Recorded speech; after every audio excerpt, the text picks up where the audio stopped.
Carol Connors. I'm a member of one of those organizations that founded all this, the League of Women Voters, but I am also the co-chair of the executive committee of the Council of Organizations of the UNDP-USA. And I'm your moderator for today's event. This is the second in a series of seminars about the United Nations being held here on Capitol Hill. And we hope you'll attend them all. They'll be next Monday and the Monday after and so on. So, as far as these two organizations are concerned, these gentlemen I'm sure will tell you something about it. UNDP is responsible for the United Nations Global Development Network and is on the ground in 166 of the 192 countries of the world. Am I right on that number? Pretty close. They do a good deal of partnering with the people, and you will be told about it. Mr. Tipson himself is director of the Washington Liaison Office and has a rich background in international affairs, including his education at the University of Virginia, Yale, and Stanford, and as counsel to the Senate Foreign Relations Committee. One time fellow at the Council of Foreign Relations. I think you've got a handout, or will have one, that will tell you much more about these gentlemen. And as I read it, you have 19 years of international experience, which is in the business world, which is an interesting combination, isn't it, with development. So,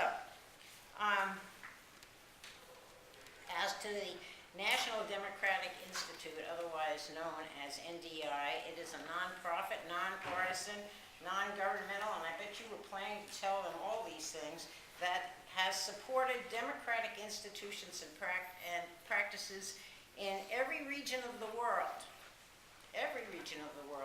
for more than 2 decades.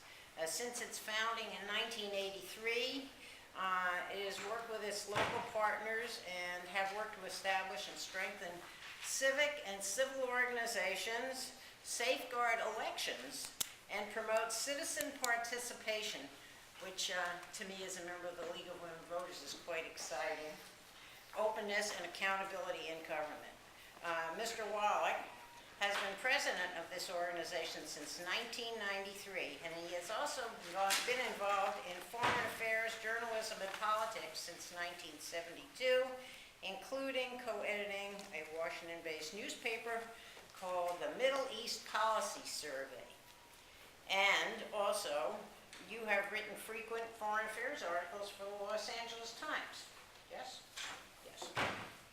So, there is a support organization, incidentally, for the UNDP, a citizen organization of the United States, which is mentioned as an aside, but you are the president of it, and it is called the U.S. Committee of the United Nations Development Program. So I now present to you Fred Tipson and Kenneth Wollack. And Fred, will you speak first? Ken, do you want to go first, or shall I? One is wonderful. All right, okay. Thank you very much. We're based in 166 countries, the United Nations Development Program, which has existed since the 60s and was really an initiative in large part of the United States. The first administrator of UNDP had been the administrator of the Marshall Plan, which, as many of you know, was the assistance program after the Second World War for most of Europe, which was a highly successful experience in using outside support to stimulate inside economic development and reconstruction.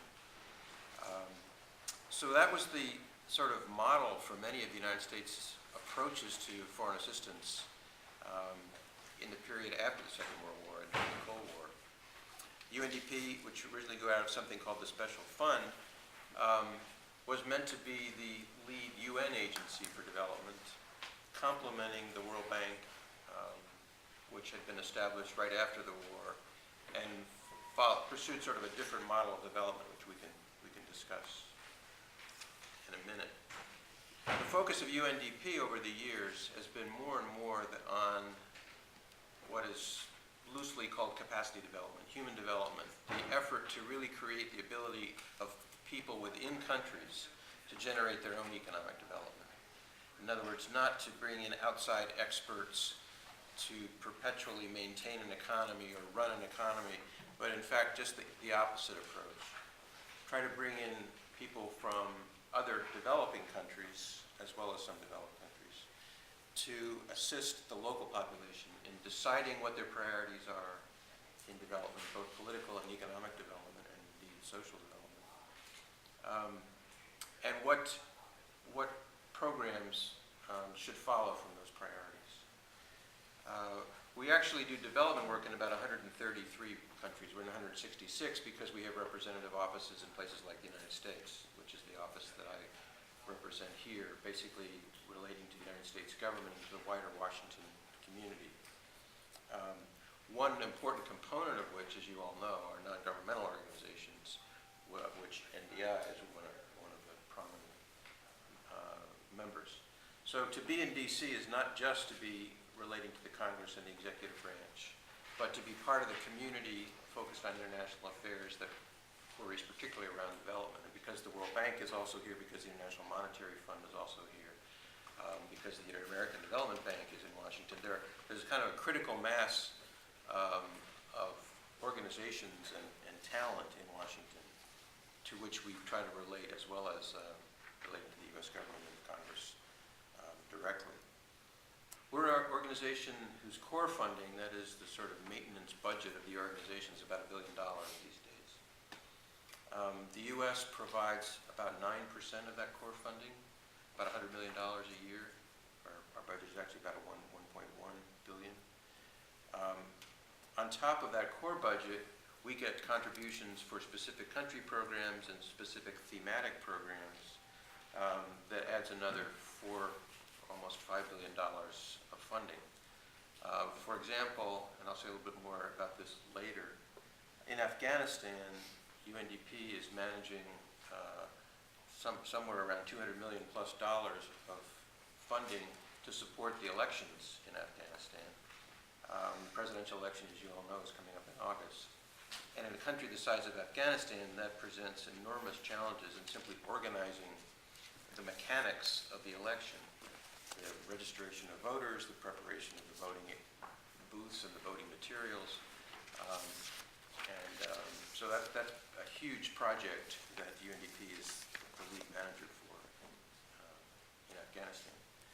We were also heavily involved in the elections in Iraq in recent years.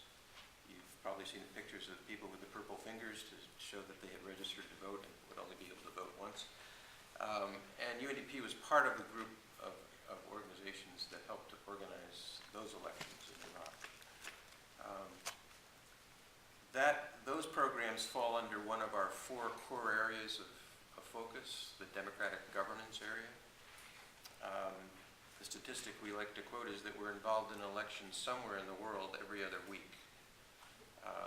Very often a partner with the National Democratic Institute that Ken represents in those efforts. On top of the election process, we also do a good deal of work with parliaments to support capacity building, that is the training of legislators.